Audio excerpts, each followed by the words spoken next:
sukacita malam hari ini bisa ketemu kembali di dalam ibadah mesbah keluarga. Saudaraku, apa kabar hari ini? Luar biasa. Wow, biar keadaan kita sungguh luar biasa, sama seperti apa yang kita perkatakan. Dan saudara yang luar biasa merasakan kebaikan Tuhan, boleh lambaikan tangan, boleh tekan super, boleh tekan like saudara. Dan kita akan bersama-sama di dalam hadirat Tuhan. Kita mau memuji Tuhan kita yang pertolongannya tak pernah terlambat. Dia Tuhan yang berkuasa atas hidup kita. Dia yang menjamin hidup kita. Janjinya ya dan amin. Haleluya. Kuasa-Mu terlebih besar, Tuhanku terlebih besar. Tak pernah terlambat janji-Mu ya Tuhan, menolong hidupku. Kuasa-Mu Tuhan, kuasa-Mu terlebih besar, Tuhanku terlebih besar. Tak pernah terlambat janji-Mu ya Tuhan, pulihkan hidupku.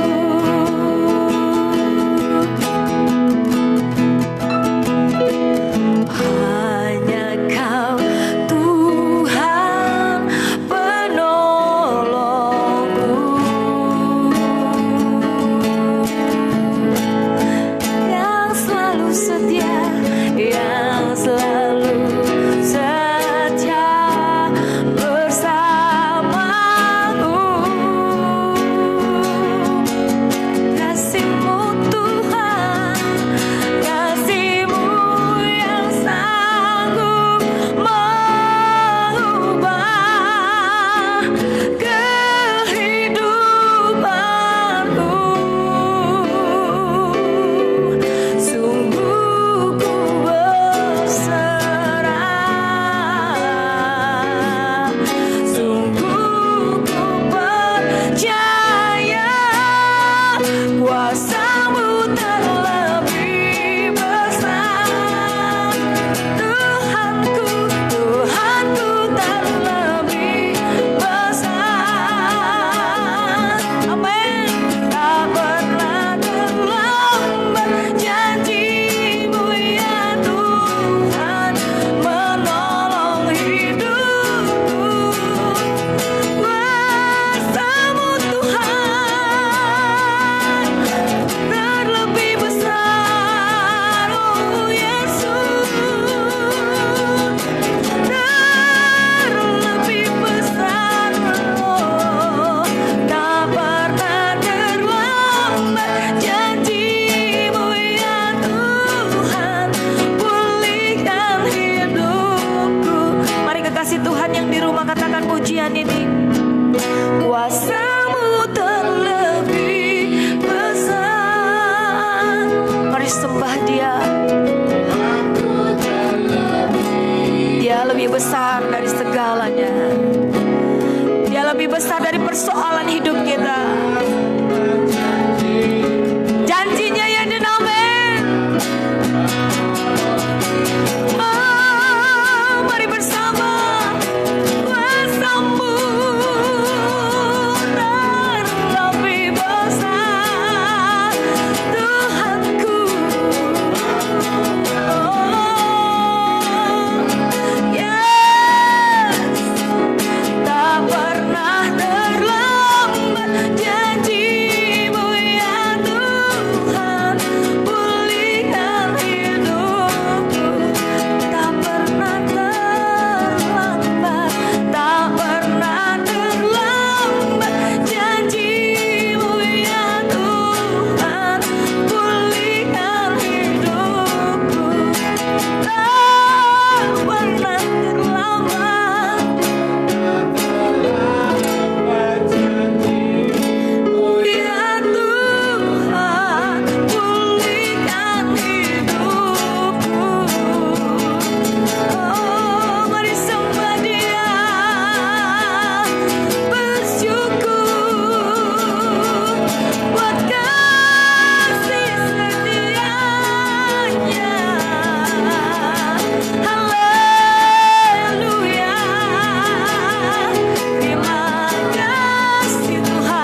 kita sama Roh Kudus, kita lalu lakukan segala perkara. Dia Tuhan yang berkuasa. Sama-sama katakan amin.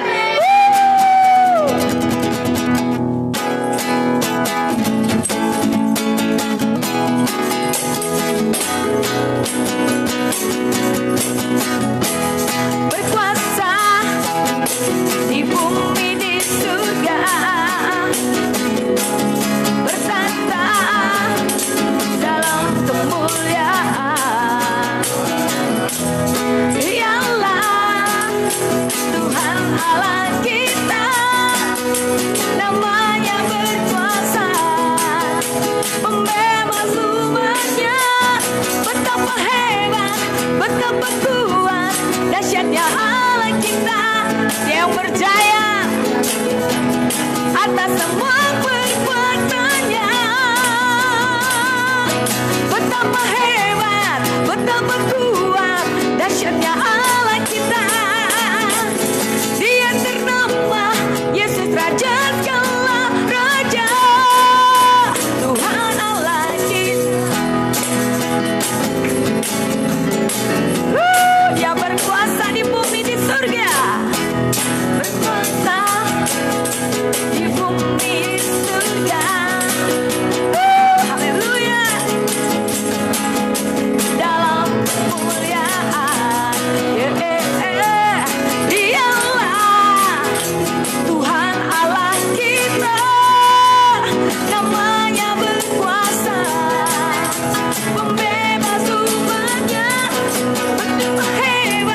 menyatakan firman-Mu malam hari ini Tuhan.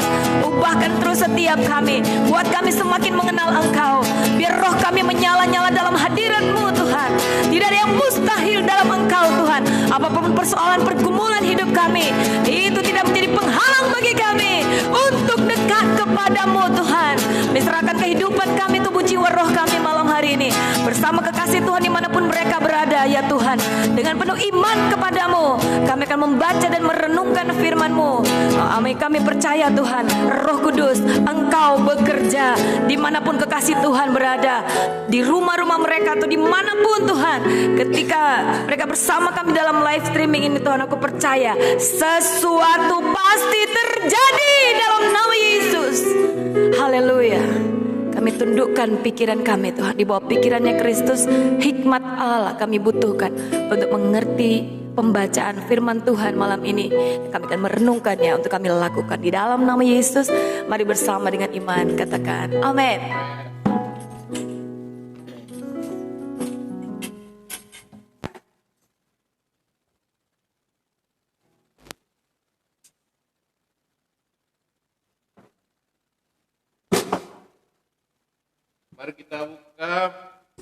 Mari kita sama-sama buka Alkitab kita. Baik itu saudara sekalian, baik itu Alkitab elektronik maupun Alkitab cetak, mari kita sama-sama membuka dari Perjanjian Lama, Hakim-Hakim pasalnya yang ke-16. Hakim-Hakim pasalnya yang ke-16, ayatnya yang ke-20.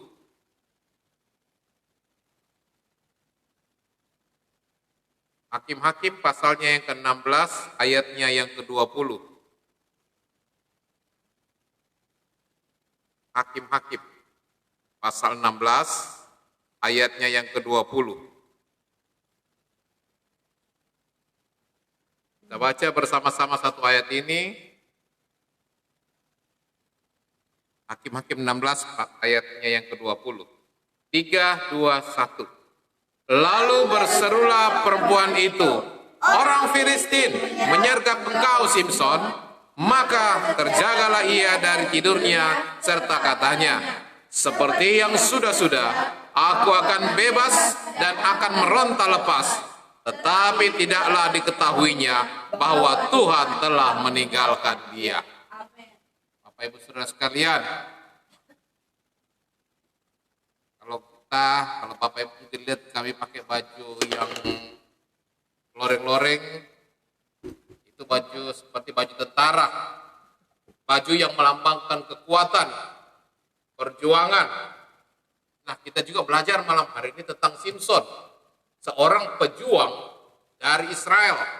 Hakim-hakim, dia menjadi hakim dan sekaligus dia adalah pejuang yang bisa melawan orang-orang Filistin. Kenapa kita katakan dia pejuang? Karena dia bisa mengalahkan, merubuhkan banyak orang Filistin. Tetapi maaf Bapak Ibu Saudara sekalian, kesalahan dilakukan oleh Simson. Kesalahan apa? Dia bermain-main dengan dosa. Bapak Ibu Saudara sekalian, sekali lagi apa yang dilakukan Simson? Bermain-main dengan dosa.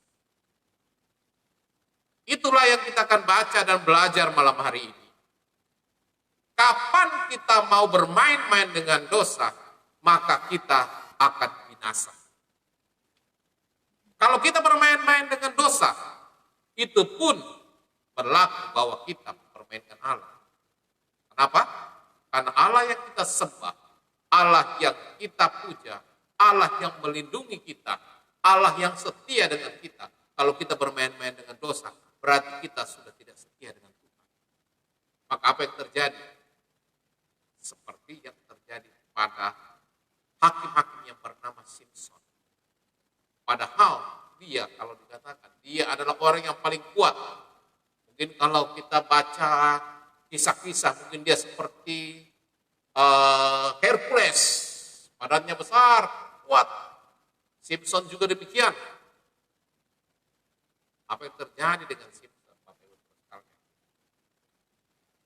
Dia bermain-main dengan dosa. Dia makan oleh bujuk rayu kesenangan.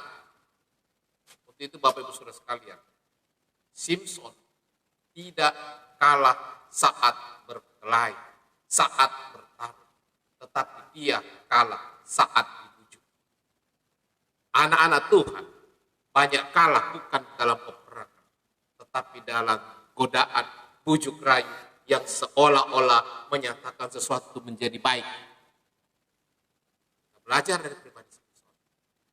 Orang yang punya kekuatan super bisa takluk bujuk rayu seorang perempuan.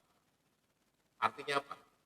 Itu menggambarkan juga kepada kita bahwa dosa atau kejatuhan kita bukan hanya karena dikerasi, bukan hanya karena kita banyak menghadapi masalah, tetapi banyak kita jatuh dalam dosa atau jauh dari justru karena terkena bujuk rayu dengan iming-iming kebahagiaan, dengan iming-iming bahwa kita menjadi senang, bahwa iming-iming kita akan bersukaria di sana, kita akan bisa happy-happy saja hidup kita. Itulah iming-iming yang dinyatakan bagi Simson. Sekali lagi, dia orang kuat, punya tenaga super, tetapi dia bukan kalah peperangan, dia kalah karena rayuan, dia kalah karena godaan. Itu mengingatkan kita Bapak Ibu sekalian. Hati-hati dengan kata-kata manis. Hati-hati dengan janji-janji yang baik. Hati-hati dengan sesuatu yang menyatakan bahwa ada sesuatu yang enak di depan kita. Kalau kita melakukan ini pasti nyaman. Hati-hati dengan demikian. Karena apa yang terjadi? Kita baca Bapak Ibu sekalian. Simson pada waktu dia bertemu Delilah, yang seorang Filistin. Padahal sebelumnya dia itu sudah mengalahkan banyak orang Filistin. Dan pada waktu itu dia bermain-main dengan dosa. Dia dikatakan kawin dengan Delilah. Delilah itu adalah orang Filistin asli. Sudah tahu musuh. Sudah tahu itu adalah tempat di mana dosa berkumpul. Tapi dia bermain-main datang ke tempat dosa itu. Dia hidup dengan dosa. Walaupun sebetulnya dia bukan orang berdosa. Tetapi karena dia hidup dengan orang berdosa, maka dia pada akhirnya jatuh dalam dosa. Peringatan bagi kita, sekuat apapun kita, kalau kita salah bergaul, maka kita akan jatuh. Ayat ini. Simson yang kuat, dilumpuhkan, dijatuhkan oleh seorang wanita. Artinya pergaulan yang buruk. Pergaulan yang merusak kebiasaan yang baik. Simson punya kebiasaan yang baik, tetapi dia bergaul salah, tempat yang salah, maka dia juga rusak.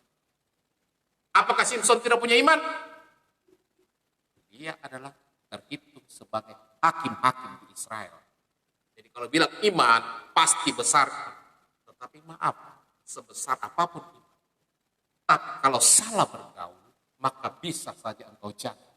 Apalagi kalau imanmu kecil, imanmu masih lemah.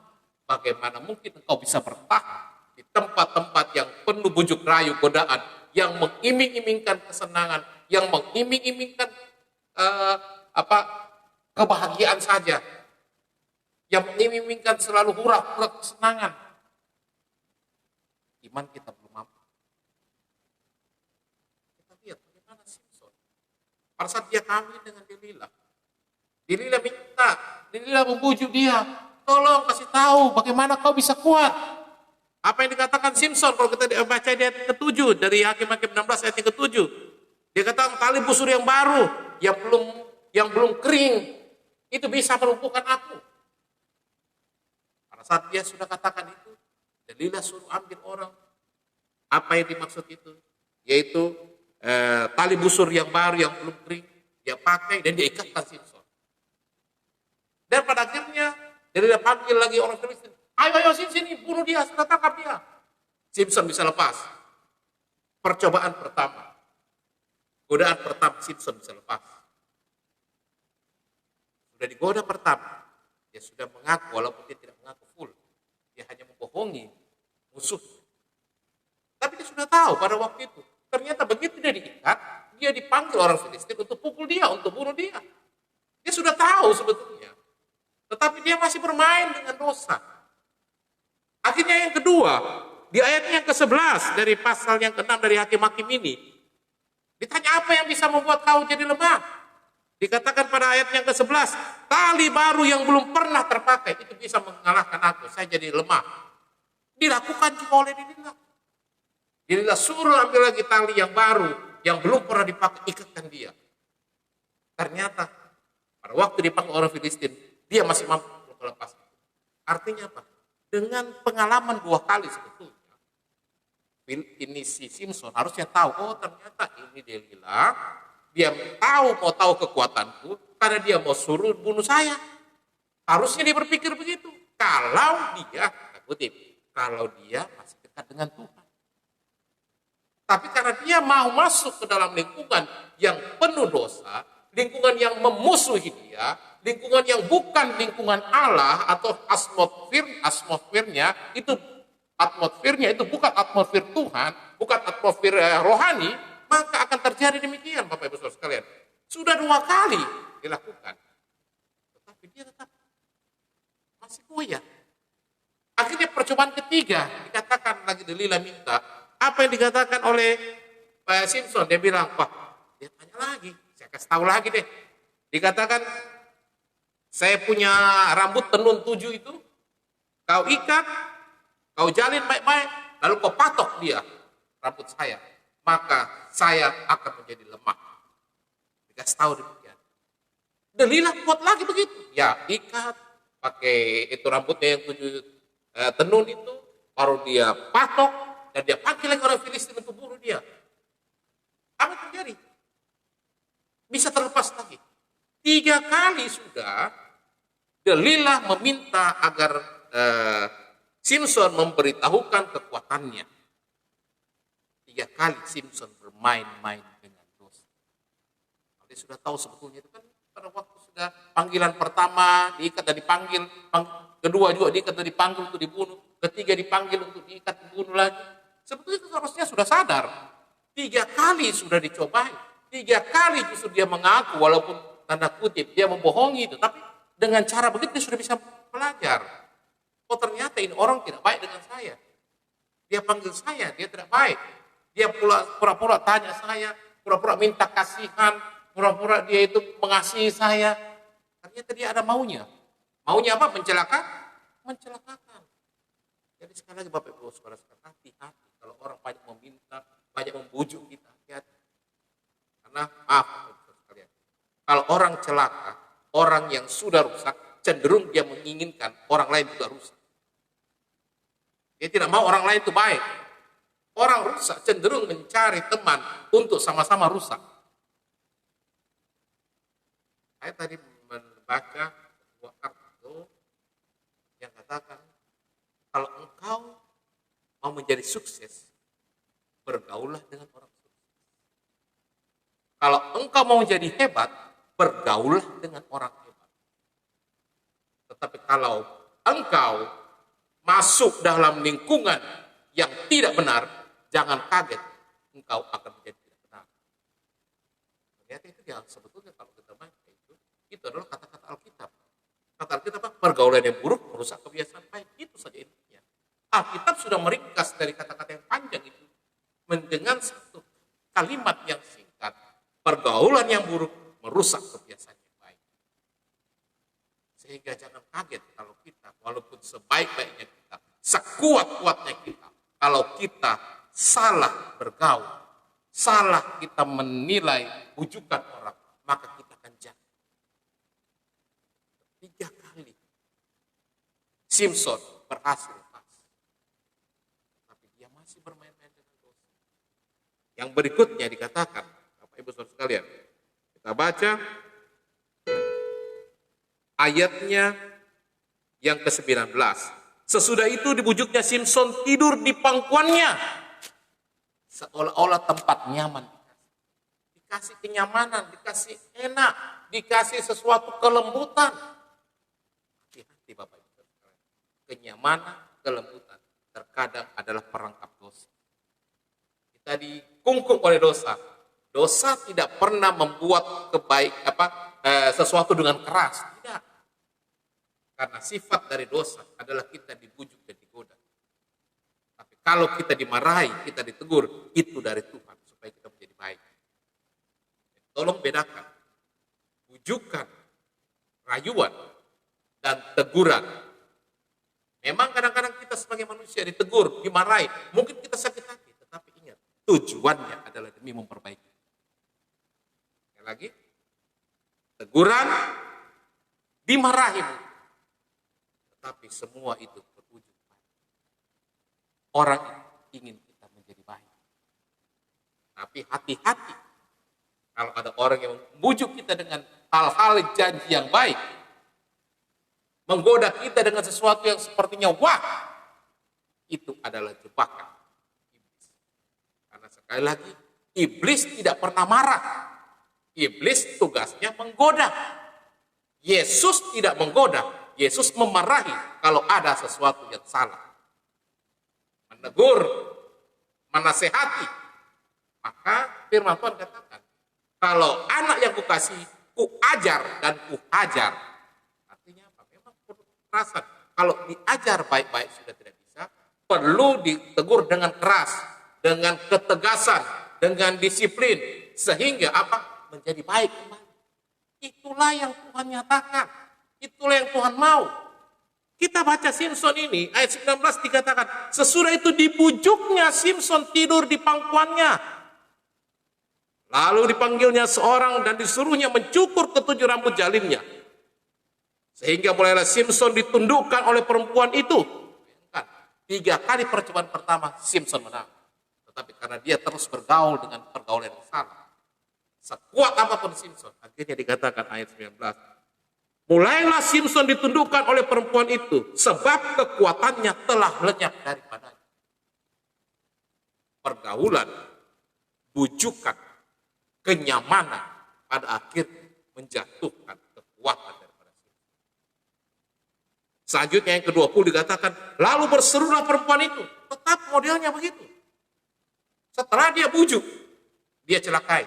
Dibujuk, dicelakai. Tapi karena ketiga kali Simson dibujuk, dicelakai, tetapi tidak bisa. Karena Simson tidak kasih tahu yang sebenarnya. Yang keempat, Simson kasih tahu yang sebenarnya. Maka dikatakan, lalu berserulah perempuan itu, orang Filistin menyergap engkau Simson. Maka terjagalah ia dan tidurnya. Katanya seperti yang sudah-sudah. Simson masih berpikir bahwa Tuhan menyertai. Tapi ingat Bapak Ibu sekalian, kadang Tuhan juga akhirnya dia mengizinkan kita, karena itu pilihan kita. Tuhan sudah mau kita ajar kita, Tuhan mau tegur kita, Tuhan mau nasihati kita. Tapi kalau kita tidak mau, akhirnya Tuhan juga bosan. Tuhan bilang, oke lah, itu pilihanmu, lakukanlah pilihanmu. Itulah yang terjadi Simson. Simson pada akhirnya Tuhan bilang, karena kau terus bergaul dan kamu mau yang begitu, oke lah saya biarkan kau lakukan itu. Terserah, Tuhan bilang itu kalau pakai bahasa seharian, saya katakan mungkin terserahlah kamu. Karena sudah cukup kasih nasihat, sudah cukup ingatkan kamu, sudah cukup saya tolong kamu supaya kamu tidak mati. Tapi kamu masih terus di situ, masih paksa kamu punya kemauan, kamu paksa terus kamu punya kemauan, artinya apa? Simson dikatakan, seperti yang sudah-sudah, Simson masih berpikir, aku akan bebas dan akan meronta lepas. 20C. Tetapi tidaklah diketahuinya bahwa Tuhan telah meninggalkan dia. Salahkah Tuhan pada saat itu? Tuhan tidak salah. Itu adalah pilihan yang Simson. 3 kali ditegur. 3 kali sudah percobaan godaan bagi dia. Tapi dia tidak pernah dengar.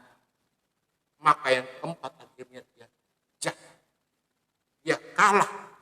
Dan dikatakan di situ, orang Filistin itu menangkap dia dan mencungkil kedua matanya. Tidak ada kekuatan, tidak bisa melihat.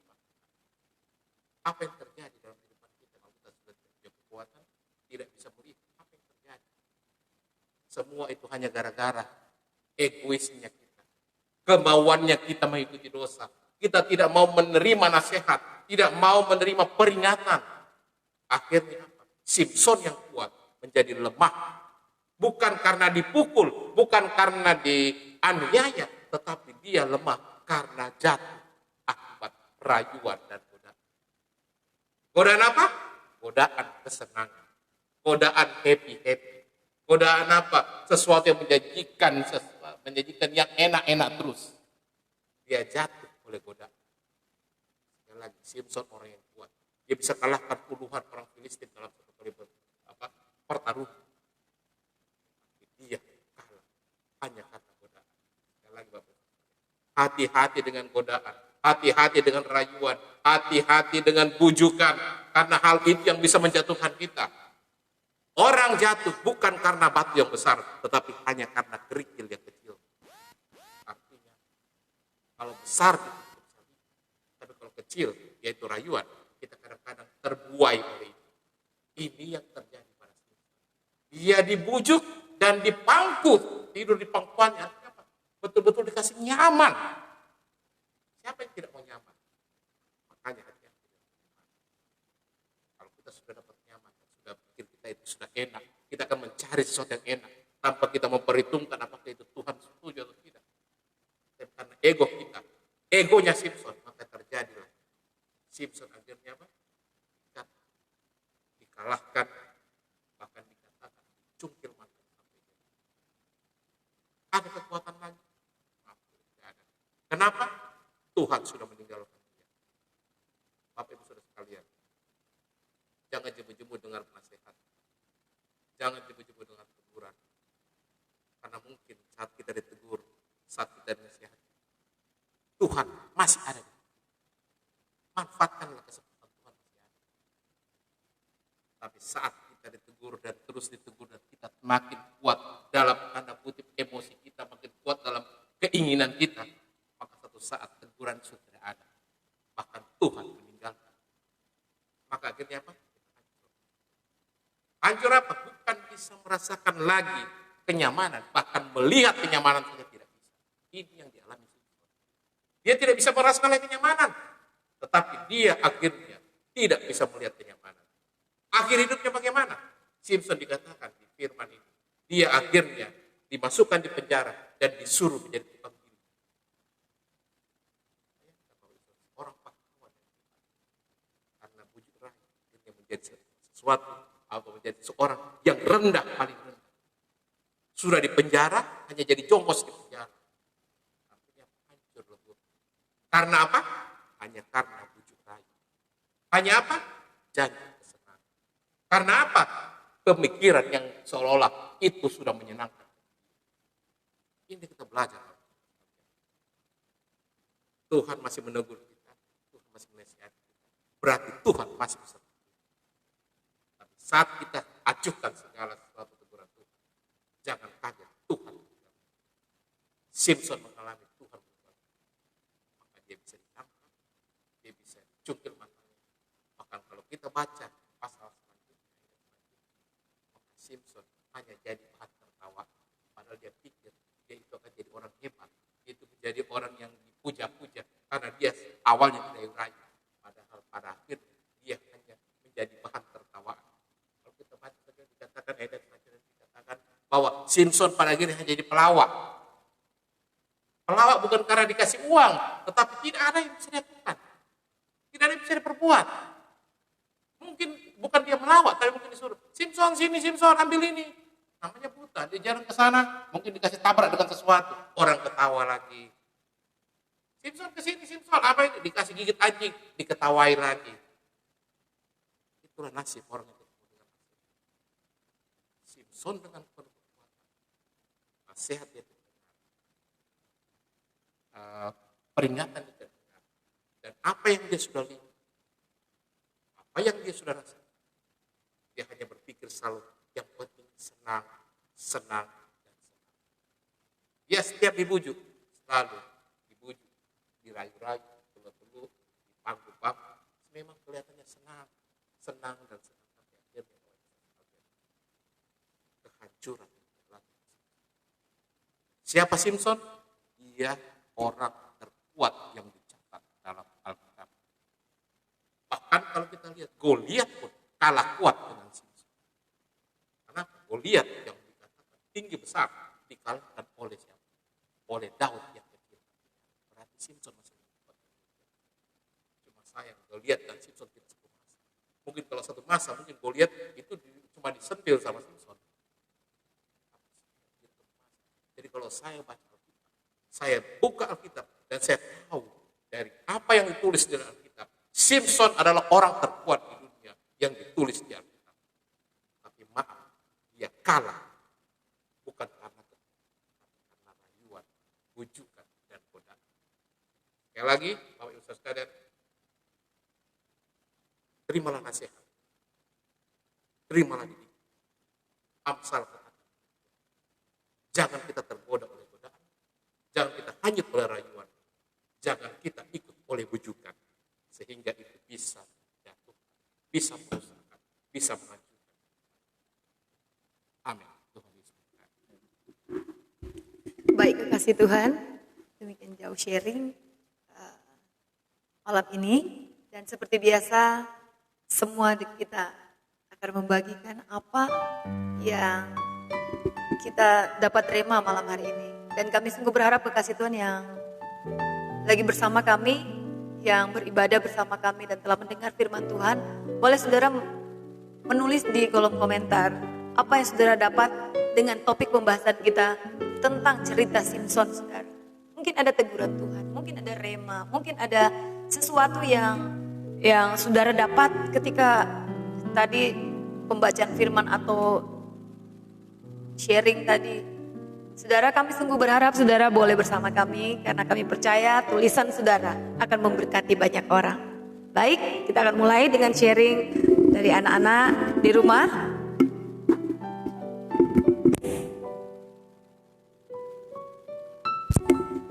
Nah, dimulai dari Richel. Richel, apa yang Richel dapat dari firman Tuhan malam ini?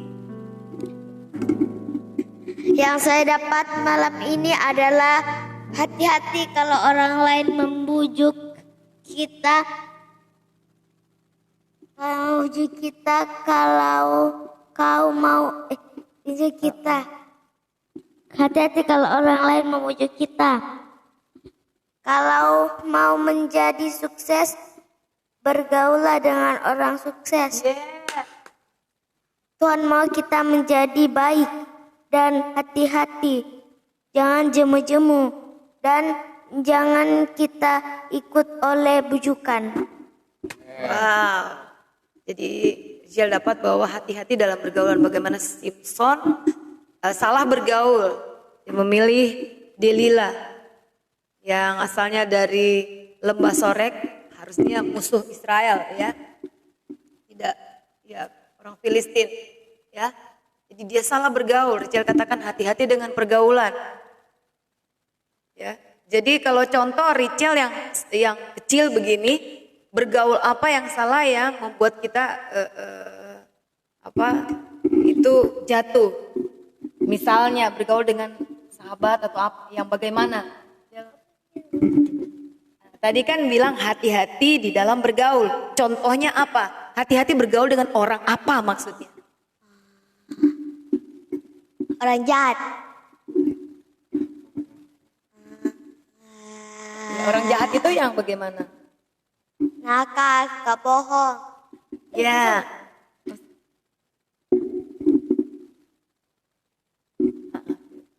Orang yang apa lagi? Ya. Orang yang suka fitnah.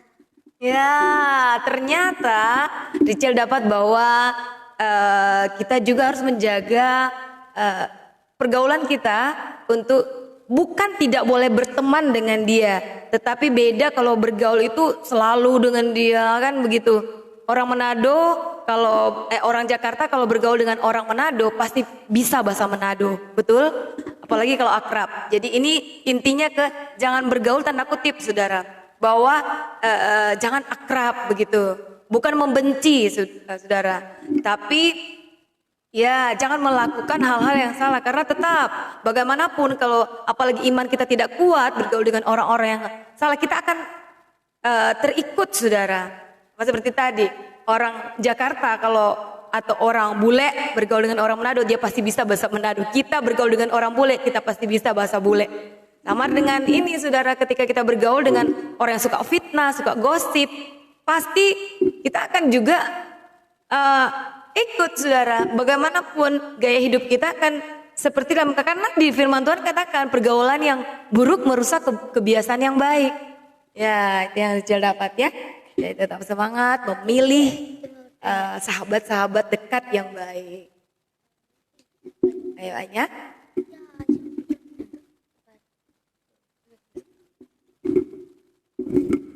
Yang Anya dapat malam ini yaitu kita harus lebih berhati-hati ketika ada sesuatu yang tanda kutip membujuk. Karena sekuat apapun kita, sebesar apapun iman kita, kalau kita salah menanggapi atau salah bergaul pasti akan jatuh juga. Kita juga harus selalu merespon positif setiap teguran yang Tuhan berikan lewat orang-orang yang ada di sekitar kita. Karena itu berarti Tuhan masih ada atau sayang bagi kita. Sekuat apapun dan sebesar apapun imannya, kalau misalnya salah bergaul, salah menanggapi, pasti akan terjatuh. Sebesar apapun iman kita, kalau kita bergaul dengan orang yang salah, tetap akan bisa jatuh.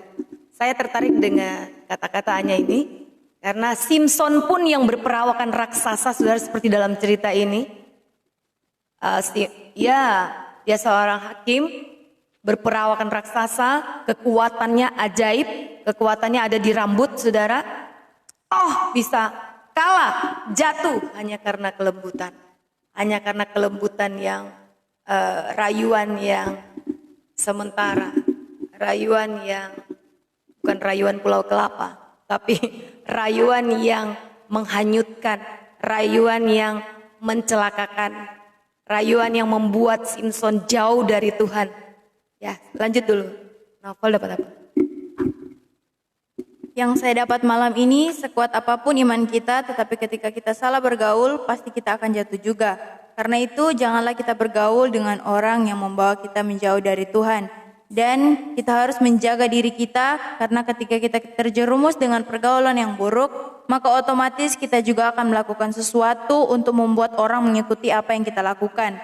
Karena itu, kita harus belajar membedakan mana teguran dan mana bujukan. Karena teguran itu mendatangkan kebaikan bagi kita, tapi bujukan dapat menjatuhkan iman kita ke dalam dosa, dan ketika kita tergoda dengan bujukan, maka Tuhan akan meninggalkan kita. Yang saya dapat malam hari ini, jangan bergaul dengan lingkungan yang hanya merusak kehidupan kita. Karena walaupun kita mempunyai iman, tetapi kalau iman kita tidak sesuai dengan firman Tuhan, maka kita akan menjadi lemah. Untuk itu, marilah kita mempunyai iman yang kuat, iman yang percaya kepada Tuhan dan taat kepadanya. Karena kita bisa saja kita akan bermain-main dengan dosa walaupun kita mempunyai iman. Untuk itu marilah kita mengikuti contoh-contoh yang baik agar hidup kita tidak akan tergoda dengan iblis. Ikuti yang baik. Tadi saya senang dengan kata-kata Novel, jangan bergaul dengan orang yang hanya menjauhkan kita dari Tuhan. Garis bawah itu Novel. Ada orang-orang yang bergaul dengan kita dan hanya menjauhkan kita dari Tuhan. Jaga jarak, ya. Kalau perlu tinggalkan dia. Kalau kita belum kuat untuk memenangkan, tinggalkan. Bukan benci, tapi kita jaga jarak, ya. Tandai kalau di Perjanjian Baru Paulus katakan orang-orang demikian tandai mereka. Ya, orang hidup yang tidak tertib, ya. Oke. Lanjut Charles. Untuk Simpson ini, kita memang simpelnya belajar bahwa sekuat apapun kita pasti bila tergoda, ya kita akan mengalami kekalahan meskipun sekuat apapun kita. Dan yang saya ingin bagikan, jauh dari melebihi semua itu, kita jangan berpikir bahwa bentuk godaan itu hanya tahta, harta, atau dan wanita. Godaan itu lebih besar daripada semua itu. Di zaman sekarang, godaan itu bisa saja kemarahan, bisa saja mengeluarkan kata yang sia-sia, bisa juga kebencian. Itu godaan-godaan yang jauh, yang mungkin kurang berbentuk, tapi kita pun tidak sadari kita biasanya melakukan itu. Misalnya ada orang yang mungkin kita belum memiliki kasih yang cukup untuk bisa mengerti keadaannya. Kita dengan gampang tergoda untuk menjudge, wah ini orang jahat nih, ini orang tidak beres, ini orang masa depannya akan hancur. Kita tanpa kita sadar, godaan-godaan seperti itu tiap hari ada. Misalnya, ya ketika kita bermain sosial media, sebutlah Facebook, Instagram, Twitter, YouTube. Kayak kita melihat seseorang, taruhlah dia melakukan suatu kejahatan. Pikiran kita ya, mungkin benar kalau kita, wah yang dia lakukan ini salah. Sebetulnya itu sudah cukup sampai di situ. Yang dilakukan ini tidak benar. Tapi ketika kita tergoda untuk bilang, wah ini orang ini tidak akan pernah berhasil dengan ini. Wah ini orang ini pantas saja dia orangnya bisa melakukan kejahatan, keluarganya pun hancur. Nah, kadang kita tergoda untuk berkata-kata seperti itu kepada orang lain. Dimana ketika mungkin kita pikir, nah, ini benar, tidak apa-apa kita sebutkan. Kita ngobrol dengan orang lain, kita membawa cerita-cerita yang mungkin hanya sebagai bumbu, tetapi itu tanpa kita sadari menambah godaan lagi untuk orang lain.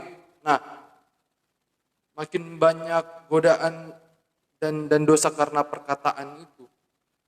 Kenapa saya ambil contoh perkataan? Karena perkataan itu jauh, sangat gampang untuk dilakukan. Karena banyak orang berpikir dosa itu hanya karena perbuatan, betul-betul action yang kelihatan. Namun tanpa kita sadari juga perbuatan kita atau aksi perbuatan kita dan aksi kita yang kita lakukan itu bersumber dari perkataan, entah dari kita sendiri atau perkataan yang kita dengar. Ketika kita tidak memiliki iman yang kuat untuk memfiltrasi semua itu, godaan itu akan makin menyelimuti kita dan kita akan berpikir, wah tidak salah bila saya melakukan ini. Misalnya saya berbicara dengan teman saya tentang orang jahat. Wah itu si B itu dia orangnya tidak baik. Nah tiba-tiba temanku ini misalnya dia akan terpancing, oh iya si B itu menghutang. Nah tiba-tiba terjadilah gosip antara kami. Mungkin bagi orang-orang zaman ini menganggap itu adalah hal kecil, tapi ya demikian seperti iman itu muncul dari pendengaran, demikian pula kematian karakter itu muncul juga dari perkataan dan tidak banyak orang menyadari itu dan banyak orang membenarkan hal itu. Tidak apa-apa saya mendengarkan, banyak orang bilang tidak apa-apa saya mendengarkan kalimat-kalimat buruk.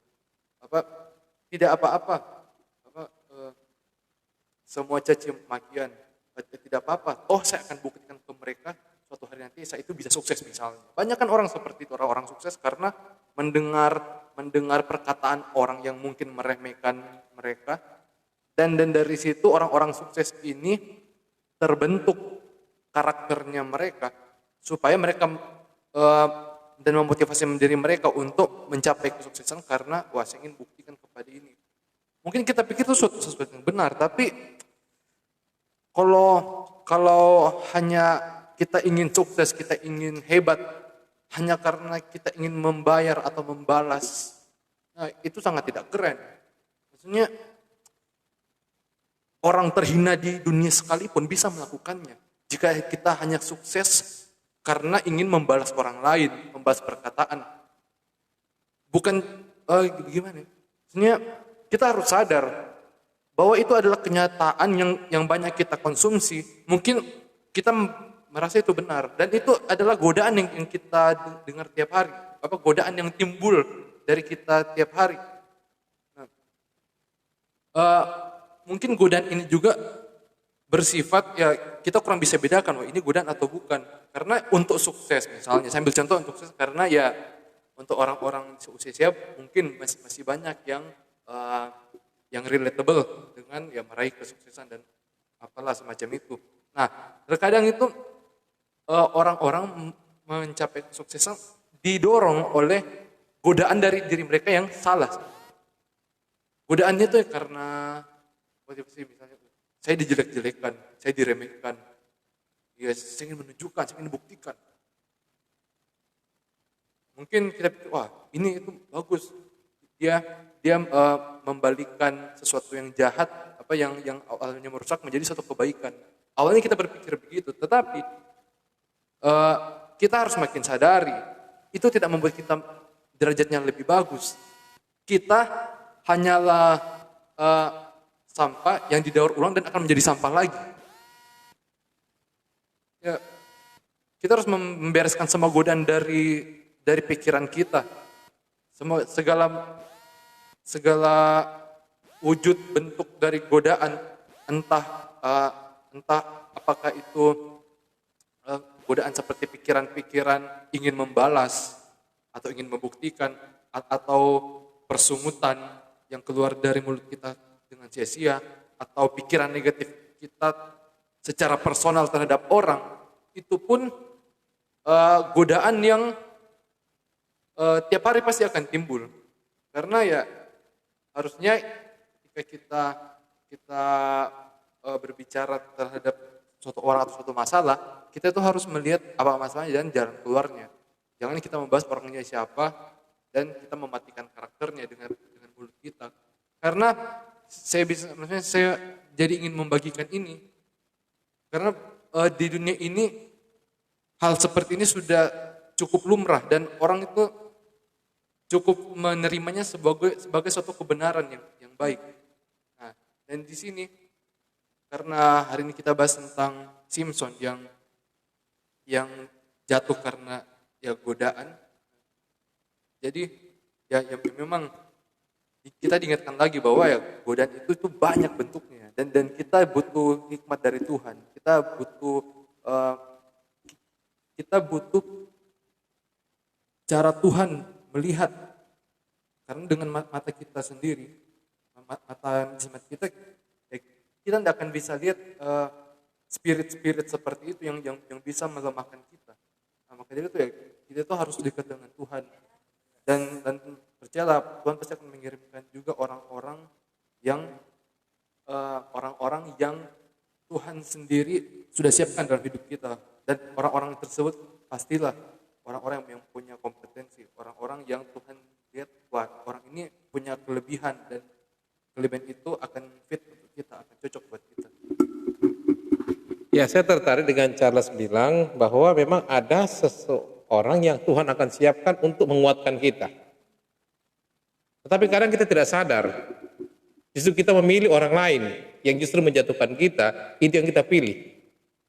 Makanya Alkitab mengingatkan kepada kita, saat kita melihat teman, saat kita memilih teman, lihatlah yang bisa membangun kita. Ayat Alkitab banyak berkata bahwa kita harus mencari agar kita bisa dibangun olehnya. Bahkan pengucapan syukur pun harus bisa dibangun. Dalam arti apa? Kalau teman itu tidak membangun kita, bukan kita musuhi. Alkitab bilang tandai dia dan jauhi dia, bukan musuhi. Karena firman Tuhan justru katakan, doakanlah musuhmu.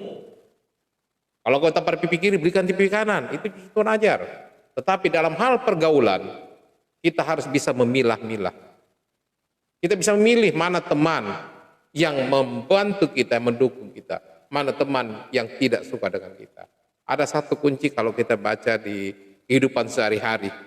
Teman yang baik justru akan datang pada saat kita hancur. Tetapi teman yang buruk justru hanya datang pada saat kita menjadi sukses. Artinya apa? Dia hanya mau memanfaatkan kita. Tapi teman yang baik, dia akan menolong mengangkat kita. Untuk itu Bapak Ibu Saudara sekalian ingatlah. Kalau ada orang yang berusaha untuk menegur kita, untuk menasihati kita agar kita jadi baik, itu manfaatkan baik-baik. Karena itu adalah Tuhan punya utusan supaya kita apa? Supaya menjadi baik. Tetapi kalau ada orang yang mengajak kita untuk hal yang tidak baik dan pada akhirnya kita mengikuti dia, maka kita akan salah jalan. Untuk itu yang kita maksudkan Bapak Ibu Saudara sekalian. Bagaimana Simpson sudah melihat di depan matanya, bagaimana habis dirayu, disuruh tangkap, habis dirayu, disuruh tangkap. Artinya apa? Di situ sudah jelas bahwa itu sudah pergaulan yang salah, tempatnya salah. Bukan berarti kita menilai orang, membenci orang, tidak. Justru itu yang kita diajar sama firman ini. Marilah kita bergaul yang baik. Kalau memang itu jelas-jelas musuh, jelas-jelas orang yang mau mencelakai kita, jelas-jelas hanya rayuannya yang seolah-olah menjanjikan kenyamanan, keenakan, tetapi pada akhirnya butut-bututnya kehancuran yang didapat, jangan kita dekati dia. Karena kalau Simpson lari, tinggalkan, mungkin dia kuat. Kita ingat bagaimana juga Petrus jatuh hanya karena salah duduk. Petrus menyangkal Tuhan hanya karena duduk di perapian di mana orang-orang situ yang duduk di sekitar Petrus adalah menghujat Tuhan. Akhirnya Petrus menyangkal Tuhan 3 kali. Karena apa?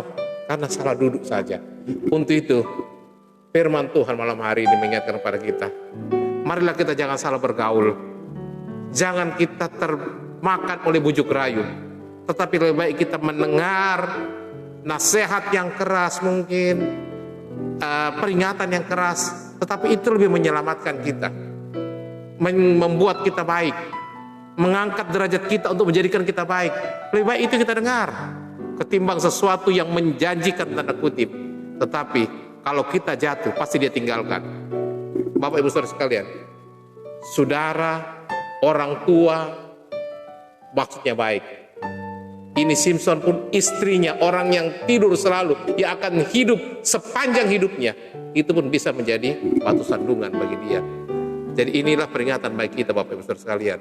Kita bisa melihat apakah ini baik maksudnya atau tidak, atau hanya sekedar mencari atau memanfaatkan kita. Orang-orang Filistin, Delilah hanya memanfaatkan Simpson, hanya menyatakan, memberikan kesenangan bagi Simpson, sehingga Simpson jatuh ke dalam dosa. Dan bukan cuma jatuh dalam dosa, dia hidup dan akhirnya hancur. Amin. Ya, jadi banyak hal yang kita belajar malam hari ini dengan ceritanya Simpson. Ini menjadi kisah yang luar biasa, saudara. Dan banyak pelajaran yang kita bisa ambil. Simpulannya, pelajaran yang kita ambil dari Simpson, jangan kompromi, saudara, dengan dosa. Jangan salah bergaul, jangan menjadi sombong. Itu juga menjadi godaan dari dalam diri. Menjadi sombong dengan membanggakan sesuatu kelebihan atau kekuatan, sama seperti Simpson. Dia pikir dia masih diurapi Tuhan, dia pikir Tuhan masih beserta dengan dia. Tapi ketika dia bermain-main dengan dosa, tidak ada lagi urapan, tidak ada lagi kekuatan. Dan saudaraku, satu hal yang paling penting, kita harus menyadari siapa yang memimpin hidup kita. Ingat baik-baik, garis bawahi. Malam hari ini kita mau evaluasi hidup kita. Yang paling terpenting untuk kita mengarahkan diri kepada tujuannya Tuhan di dalam hidup kita. Ingat, siapa sih yang sedang memimpin kehidupan kita? Kita akan capek, saudara. Kita akan capek sendiri ketika kita mengandalkan kekuatan kita. Kita akan capek sendiri ketika kita menghadapi segala sesuatu dengan pemikiran kita sendiri. Kita tidak minta hikmat dari Tuhan, sama seperti tadi Charles katakan. Kita betul-betul butuh Tuhan, kita betul-betul harus berserah kepada Tuhan. Kalau saya bisa katakan, yang kita harus renungkan, siapa aktor di dalam hidup kita? Apakah kita yang membanggakan kekuatan kita yang membanggakan apa yang kita miliki, atau Tuhan yang adalah sumber hidup kita, yang adalah penulis hidup kita? Mari kita siapkan hati kita untuk berdoa syafaat malam hari ini. Mari kita berserah kepada Tuhan. Dengan kekuatan Tuhan, kita cakap menghadapi segala perkara. Ku percaya janjimu ajaib, terukir dalam kehidupan. Mari berserah kepada Tuhan, jangan khawatir. Berserahlah dalam kekuatan-Nya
Mari kita berdoa.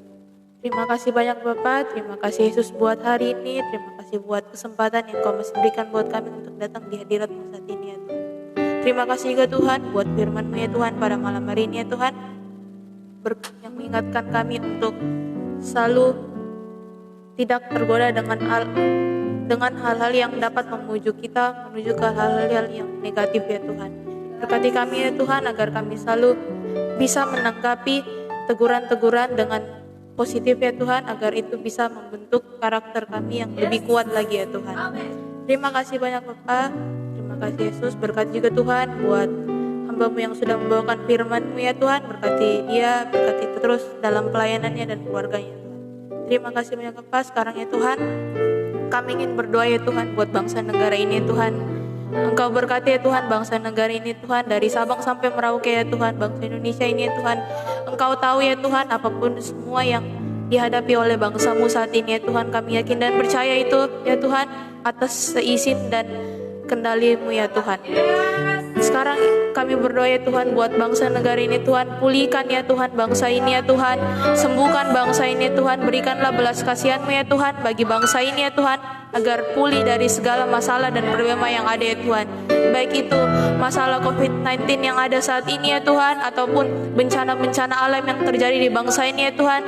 Biarlah Engkau yang pulihkan ya Tuhan. Engkau yang sembuhkan, Engkau yang berikanlah Tuhan mujizat-Mu bagi bangsa ini ya Tuhan. Kami berdoa juga Tuhan buat pemerintahan yang ada di bangsa ini ya Tuhan, dari pusat sampai daerah ya Tuhan.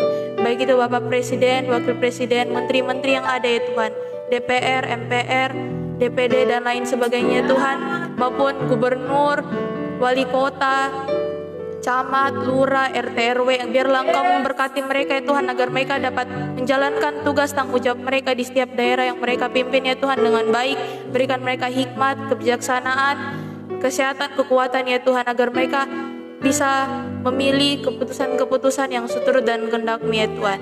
Terima kasih banyak Bapak, terima kasih. Apapun yang mereka butuhkan ya Tuhan dalam memimpin, dalam menjalankan tugas mereka, dalam menangani COVID-19 yang ada saat ini, biarlah Engkau yang menyediakan semuanya, Engkau yang cukupkan semuanya ya Tuhan. Engkau berkati mereka ya Tuhan, agar mereka bisa mendapatkan solusi untuk menangani COVID-19 yang ada saat ini ya Tuhan.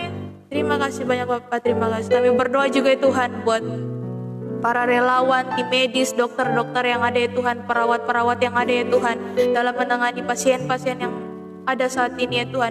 Berikan mereka kesehatan, kekuatan ya Tuhan, mampukan mereka ya Tuhan, agar mereka bisa mampu untuk menangani pasien-pasien yang ada ya Tuhan. Apapun yang mereka butuhkan ya Tuhan dalam medis ya Tuhan, alat-alat medis dan lain sebagainya, biarlah Engkau cukupkan semuanya Tuhan. Keluarga mereka juga Tuhan, Engkau berkati selalu ya Tuhan. Kami berdoa juga Tuhan buat para pasien-pasien yang ada ya Tuhan, baik itu yang ada ODP, PDP maupun sudah positif ya Tuhan. Biarlah Engkau sembuhkan mereka ya Tuhan, agar di bangsa ini ya Tuhan bisa banyak orang yang sembuh ya Tuhan di bangsa ini ya Tuhan. Engkau berkati semuanya Tuhan, makanan minuman yang mereka konsumsi ya Tuhan, perawatan yang mereka jalani, obat-obatan yang mereka konsumsi, Engkau berkati semuanya ya Tuhan, agar bisa menjadi kesehatan dan mereka bisa sembuh ya Tuhan. Terima kasih banyak Bapak. Kami berdoa juga Tuhan buat hamba-hamba-Mu ya Tuhan, dalam pelayanan mereka ya Tuhan, para gembala-gembala yang ada, gereja-gereja yang ada ya Tuhan, agar mereka tetap terus ya Tuhan semangat, tetap terus punya hati untuk rindu, tetap terus melayani Engkau dalam segala hal ya Tuhan, dan menjadi berkat bagi orang lain dalam segala aspek ya Tuhan. Engkau berkati gereja-gereja yang ada saat ini ya Tuhan, walaupun dalam keadaan yang seperti ini ya Tuhan, biarlah mereka tetap terus mau untuk tetap terus menjadi berkat bagi orang lain, untuk terus menjalankan visi-misi terhadap Engkau ya Tuhan. Terima kasih banyak Bapak, terima kasih Yesus. Kami berdoa juga Tuhan ya Tuhan buat keluarga-keluarga kami ya Tuhan, yang ada dimanapun mereka berada ya Tuhan, yang tidak dapat kami sebut satu persatu ya, dimanapun mereka berada. Engkau berkati semuanya ya Tuhan, bapak-bapak yang ada ya Tuhan dalam usaha pekerjaan mereka, dalam memimpin rumah tangga mereka. Engkau berikan mereka hikmat, kebijaksanaan, agar mereka dapat bisa menjadi imam yang baik bagi keluarga mereka ya Tuhan. Berkati juga Tuhan buat ibu-ibu yang ada ya Tuhan, dalam mendidik anak-anaknya, dalam dalam kegiatannya sehari-hari ya Tuhan, apapun itu ya Tuhan, pekerjaannya, apapun itu aktivitasnya Tuhan. Engkau berkati selalu orang tua yang ada ya Tuhan, berkati mereka ya Tuhan, berikan mereka selalu kekuatan ya Tuhan, mampukan mereka ya Tuhan dalam menjalankan tugas pekerjaan mereka ya Tuhan, pelayanan mereka Engkau berkati selalu ya Tuhan. Kami berdoa juga Tuhan buat anak-anak yang ada, anak-anak muda maupun anak-anak kecil ya Tuhan, Engkau berkati mereka semuanya Tuhan, berikan mereka hikmat, kesehatan, kekuatan ya Tuhan, apapun yang mereka butuhkan dalam proses pendidikan mereka, biarlah Engkau cukupkan semuanya Tuhan. Engkau berkati mereka dalam pergaulan mereka ya Tuhan, agar bisa dalam pergaulan mereka bisa menjadi berkat bagi orang lain dan bisa mengenalkan Engkau bagi teman-teman mereka ya Tuhan. Terima kasih banyak Bapak, Engkau berkati juga Tuhan buat oma opa kami ya Tuhan, dimanapun mereka berada ya Tuhan, berkati mereka dalam masa tua mereka ya Tuhan, agar mereka tetap terus semangat untuk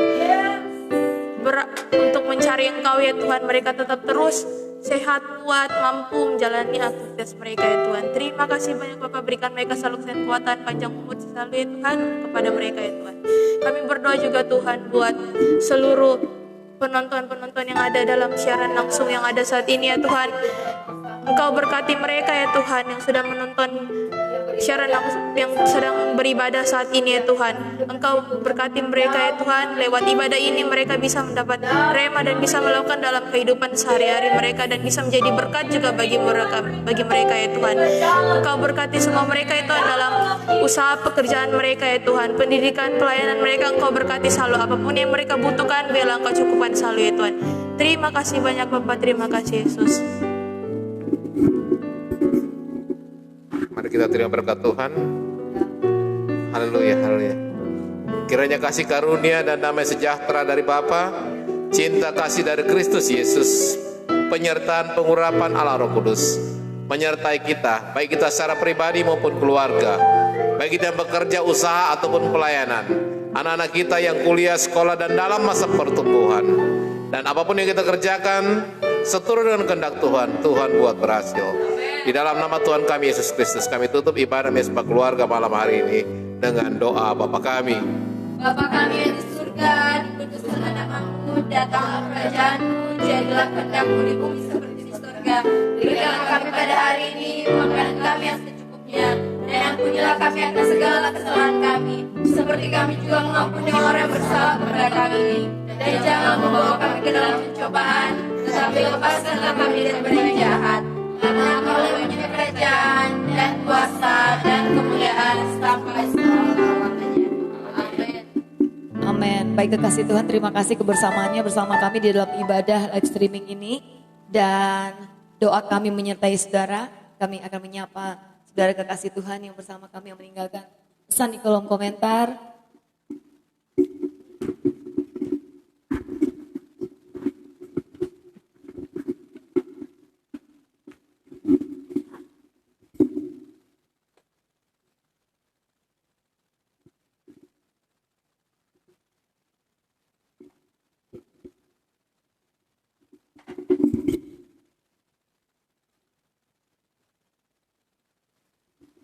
Pertama dari mesbah keluarga.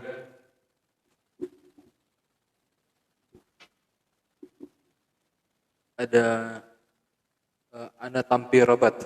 Halo. Terus ada Versus Studio. Shalom.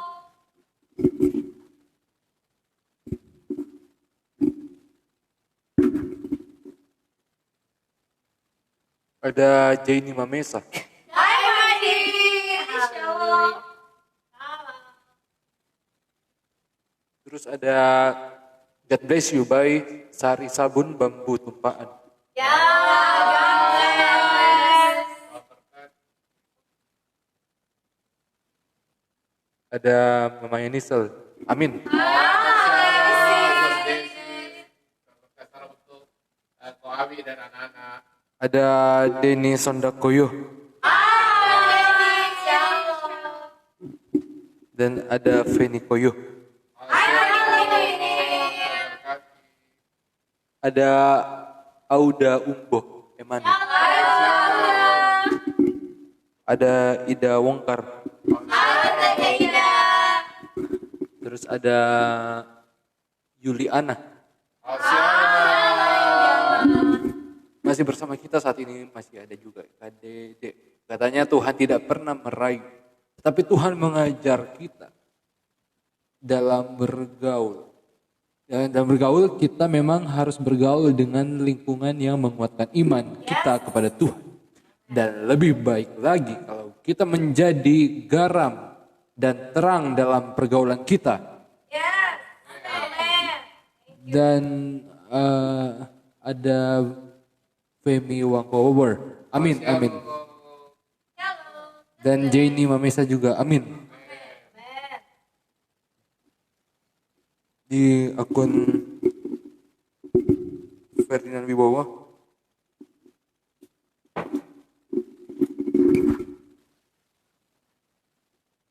Di sini ada Yunita Tamara Robot. Ada Daisy Kristia Rantung.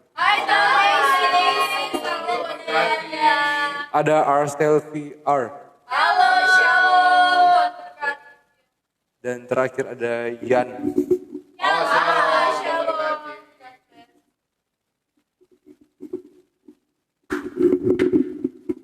Sukacita sekali bisa bersama saudara kekasih Tuhan, terlebih yang meninggalkan pesan di kolom komentar. Terima kasih kebersamaannya, terima kasih kesatuan hatinya dalam ibadah ini. Salam kasih dari kami, doa kami menyertai saudara yang ada di Mesbah Keluarga dan di akun yang lain. Salam kasih buat keluarga kami yang ada di seluruh Indonesia dan sahabat Handawit Taulan yang ada di luar negeri, dimanapun saudara berada. Doa kami menyertai saudara, semoga kita semua selalu dilindungi Tuhan, dan dengan perkenanan Tuhan besok hari kita akan bertemu kembali di dalam waktu yang sama. Akhirnya saudara, bertobatlah dari hal-hal yang menjauhkan kita dari Tuhan dan lakukan apa yang baik dan apa yang benar agar kita semakin berkenan di hadapan Tuhan. Salam kasih dari kami. Salam.